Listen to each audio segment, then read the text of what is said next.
Hi, it's Laura Rimmer here, natural health nutritionist, alkaline diet expert and ketogenic diet expert. I wanted to record this little video for you, short video, because I've had some emails from some of my former clients. So one of my clients, Carol, and a couple of other people have emailed me to say, you have promoted the alkaline diet for years. I've followed your alkaline diet protocol. So either in my book or in Carol's case, she was one of my one-to-one coaching clients for 8 weeks. And they're now wondering, maybe you're wondering, what's the deal? You know, alkaline diet or keto, they seem kind of maybe opposites. What do I do? Do I continue with the advice you were given before on the alkaline diet, or do I switch? Well, let me first say that the alkaline diet and a ketogenic diet are compatible. We're basically taking, look, none of us are into just following a diet for the sake of it being labelled a diet, are we? Why are we following a particular diet protocol? We're following it because we want health. We want great health. We want great energy. We want protection against degenerative disease. If we are experiencing any kind of degenerative disease, pain, inflammation, low energy, bad sleep, being overweight, all that kind of stuff, what do we want? We want healing from that. We want to be relieved from those physical health burdens, don't we? Mental health burdens, depression, maybe things like ADD, all that kind of stuff. We want to be healthy. That's the bottom line, isn't it? And that's the leveler here. You, me, the next person, anyone who's interested in health, and you're someone who is actually, you know, you're on my email list, you're in a Facebook group potentially to talk about this stuff, so you're someone who is actually actively seeking the path to great health, and you're someone who's seeking that naturally as well. You're not satisfied with just being handed a pill from the doctor and being told take this for the rest of your life. You're someone who wants to take proactive action. So I want to just firstly congratulate you and say well done for that. Not everyone is like that. You are clearly someone who is, so well done. Nonetheless, like I say, none of us just want to follow a diet for the sake of following a diet. We want to have that great health. We want to do it in a natural way. So by that token, we're not looking for an alkaline diet or the South Beach diet or an Atkins diet or a keto diet. We want the best diet to give optimum peak health. And I hope that you'd agree with that. I'm sure you do. So therefore, in my journey of studying nutrition and diet for many years now, 17 years I've been doing this stuff, the alkaline diet made so much sense to me, still does make so much sense to me. We need to be eating foods rich in alkaline minerals, so things like leafy greens, good fats, nuts and seeds. So minimizing the processed foods, the refined white sugars, the grains, the microwave meals, the canned, tinned, you know, microwave foods, fast foods, junk foods, deep fried foods, vegetable oils, hydrogenated vegetable oils, E-numbers, genetically modified foods, all that stuff we want to be minimizing, if not eliminating in our diet, right? Okay, so I don't think anyone would argue with that. We want to be minimizing these frankenfoods, as they're called, you know, highly processed, high human intervention foods. We want to be having minimally processed natural foods. Now, the alkaline diet doesn't mean going 100% vegan or plant-based, although, as you may know, I went completely plant-based vegan for 6 years. So I went through that journey. I experienced what that was like to go 100% plant-based. So not always 100% alkaline, and I never advocate a 100% alkaline diet. It's impossible to start with, and we need some acidic foods. So I promote eating about a 70-30 ratio of alkaline to acidic foods. Okay, now for me at that particular point, that meant going completely plant-based. In my journey of nutrition, I experienced good health on 100% plant-based, but having studied, because I'm someone, I don't rest on my laurels. I've been studying nutrition, study, research, and in that process, in that journey, I have discovered the ketogenic diet. Now, when I first saw this, I thought it makes no sense. I looked at some of the naysayers. I looked at, on a kind of superficial level, if you like, did a quick scan of the literature and thought, no, that's not compatible with what I know to be true about health. What do I know to be true about health? I know that heart disease, cancer, degenerative disease is caused by, number one, vegetable oils and hydrogenated vegetable oils. So I knew that. And so a diet promoting high fat, I was like, well, you've got to be really careful, firstly, with what type of fat. Secondly, saturated animal fat equals heart disease. That's what we're told. That's like the dogma of the nutrition guidelines of the American Heart Association, of the medical associations, of our government policies. They all have said that for many, many years. Saturated fat equals clogging of arteries and heart disease. And if you look at all the science out there, it backs this up. So that's where I was at. However, you have to dig deeper, and that's what I've been doing over the last few years. I've really dug into the literature on good fats and bad fats, and a low carb, high fat diet compared to a high carb, low fat diet. So, and I'm someone now who's experienced it all. I've done low fat, high carb for years as a plant-based vegan. I was a plant-based athlete doing high carb, low fat. That can work. I experienced great results on that. However, I had food cravings a lot of the time. My blood sugar was up and down. When I was running marathons, I would have to fuel myself every hour or so. When I was running, 32-mile ultra marathon, I had to stop every, from mile 18 onwards, every half an hour or so and refuel. Because here's the thing that a low fat diet does not address. It's the elephant in the room. Why, when we have all this fat on our body, so I'm someone who's relatively lean, as you can see, I'm relatively lean, I'm slim, have been for years. Still, I have enough fat on my body, and you do too, to fuel running 26 miles for a marathon, or 32 miles for an ultra marathon, or whatever you want to do as a busy parent, to have the energy to look after your children, to perform well at work. We have this fat on our body that we should be able to utilize. Why then, when I'm running a marathon and I hit the wall, I run out of energy, run out of glucose, do I have to eat more fuel, more carbohydrates, more low fat, high carb foods, fruits, dates, bananas, whatever? Why do I have to do that when I've got this fat on my body that I should be able to burn? And that's the key to the ketogenic diet.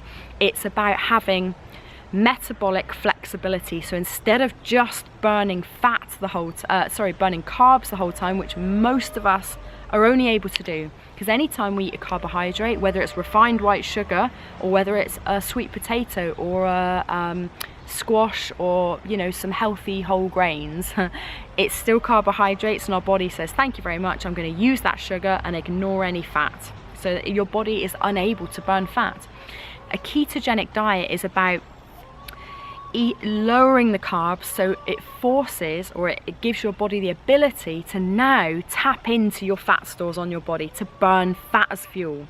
Okay, it's a cleaner fuel source, and we want that metabolic flexibility. It's the diet that will normalize blood sugar, stabilize it. So all these people walking around with type 2 diabetes, insulin resistance, which is the vast majority of the population, it's the vast majority of us. You might be one of those people. I probably was headed towards that. Had I done another 10 years on high carb, I would have probably given myself insulin resistance. So when I found out about the ketogenic diet, I had to pay attention to that. And that's not to say, right, alkaline diet, all out the window. No. Are there things that I would change about my book, The Alkaline 5 Diet? Yes, there are. There are. I would not recommend so many bananas and all the carbohydrates that I recommend. I'd lower those, add in more good fats. However, the alkaline diet still stands. Why? Because the alkaline diet is about eating foods rich in alkaline minerals. Those alkaline minerals: potassium, calcium, magnesium, and sodium. So what are the foods richest in those four alkaline minerals, electrolytes? They are your leafy greens, wheatgrass juice, spinach, bok choy, coriander, arugula, watercress, romaine lettuce, all that kind of stuff, avocados. And it's about lowering the foods high in acidic minerals. So anything, basically in a nutshell, we can boil that down to anything with a lot of sugar in it.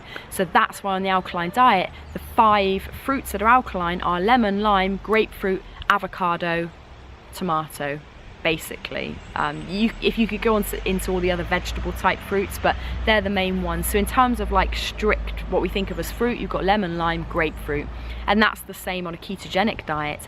You can have lemon, lime, grapefruit, avocado, tomato as part of a ketogenic diet, but as soon as the sugar gets higher, the carbs, you want to cut those. So there's a real crossover between the alkaline diet and the ketogenic diet. So if you're wondering, I've been following your stuff for years, you were promoting alkaline, now you're talking keto, what do I do? Like, if you jump ship? No, I haven't. The alkaline diet and the ketogenic diet, the cross of the two is where you're going to experience brilliant health. Okay, so I would recommend that you sign up for my 5-day free keto alkaline diet challenge that's coming up. Check the link somewhere on this page for details. Sign up, and you also get the free alkaline foods list. So I don't know what date you're watching this, but I'll be doing this this kind of challenge every intermittently throughout the year anyway. So just sign up, get your free keto foods list, because then you'll see the crossover between the alkaline foods list and the ketogenic diet foods list. There's a lot of crossover. The big difference is meat and dairy. I'm now eating meat and dairy again, and fish, but there's a big caveat with that. Not conventional meat and dairy by any means. I'm eating wild caught salmon, for example. So I'm not eating canned tuna. I'm not eating mercury laden foods. I'm not eating farmed fish. I'm not eating CAFO meat, so concentrated animal feeding or operations. I'm not eating from cows that are pumped full of hormones. I'm not eating casein A1 milk. I'm having raw milk, sheep's milk, ewe's milk, because there's much less casein, no whey, and so there's the nuances are in, well, the success, I mean, is in the nuances. So all milks are not equal. Okay, so if you've got a cow pumped full of hormones, homogenized milk, that's super unhealthy. If you've got organic, raw or pasture raised A2 milk, super healthy.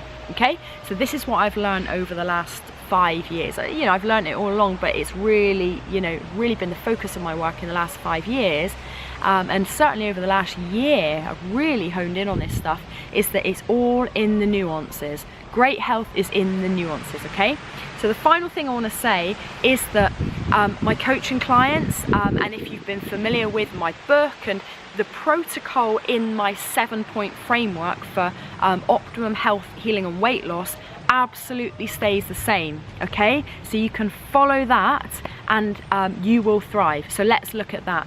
So we've got sunlight and deep oxygenation. We need to be outside every day, getting sun on our skin. We need to be breathing deeply. We need fresh air. We need oxygen in our lungs. That's super alkalizing. It's healthy. It's going to help you thrive on an alkaline diet, a ketogenic diet, or any other diet. Okay, so that's number one in the area of great health, is sunlight and deep oxygenation. Get that vitamin D and the oxygen in your lungs. Number two, hydration, pure hydration. You need to be having good pure water. Now I won't go into a lot of this, but if you're drinking tap water, that's acidifying, it's unhealthy, it's not gonna promote great health in your body. So you need pure water. You need about 2 liters of it every day. Living alkaline foods, so yes, your leafy greens, your nuts and seeds, your good healthy fats and oils in copious amounts each day. Minimizing toxins, so household toxins, environmental toxins, dietary toxins, beauty product toxins. We want to be minimizing those. Toxic tech, Wi-Fi, all that kind of stuff, blue light, minimizing that. What else? Sleep and balancing rest. You need to be getting good sleep. You cannot have great health without great sleep. You need good sleep hygiene, sleep environment, sleep practices. What else? Exercise, so movement and posture. Get your body moving, exercising, having good posture. And finally, positive mindset and emotions. You need to be cultivating a positive mind, good body, mind and spirit health. So spirituality, mental health, mental stimulation, concentration, all that kind of stuff. feeding your mind with the good stuff, getting rid of like the negative news and all that kind of stuff. So has my approach changed? In essence, absolutely not. I'm still about promoting an optimum diet rich in alkaline foods, following my 7-point framework for optimum health, healing and weight loss, as I've just outlined. What's changed? Switching over from burning carbs for fuel to let's burn some fats for fuel. Let's use this as an insurance policy against heart disease, cancer, type 2 diabetes, type 1 diabetes even is helped with a keto diet, autoimmune disease, Alzheimer's, depression, the list goes on, thyroid issues. You know, yeah, I'm so passionate about this. This is the diet that you're going to thrive on. So if you're totally new to this, do sign up, get my free keto diet foods list.